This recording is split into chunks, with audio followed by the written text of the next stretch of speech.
This is Bluetti support, a knowledge base to help you have a better experience with Bluetti.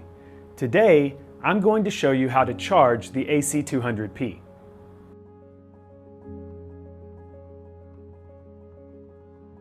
AC200P supports 7 charging methods: AC, solar, car, generator, lead-acid battery, dual AC, and AC plus solar.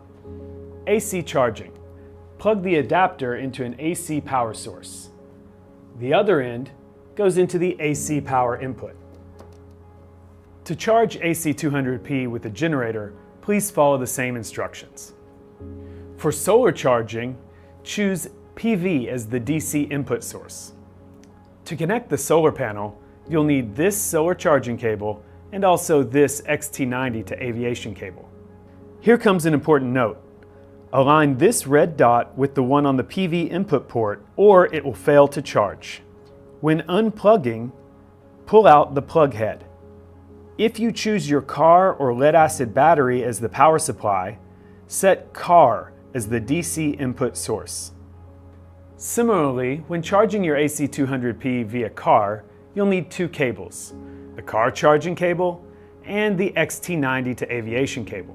When you start your car, AC200P begins charging.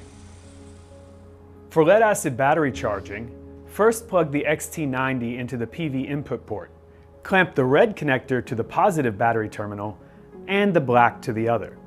For dual AC charging, use this cable to connect your adapter to the PV input. And then plug in another AC power source into the AC input. In this case, set PV as the DC input source.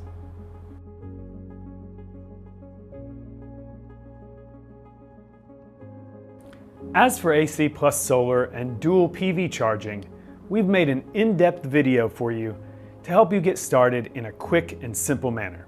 That's all for today. Please follow us for more videos and let me know if you have any questions or ideas. Thanks for watching and see you next time.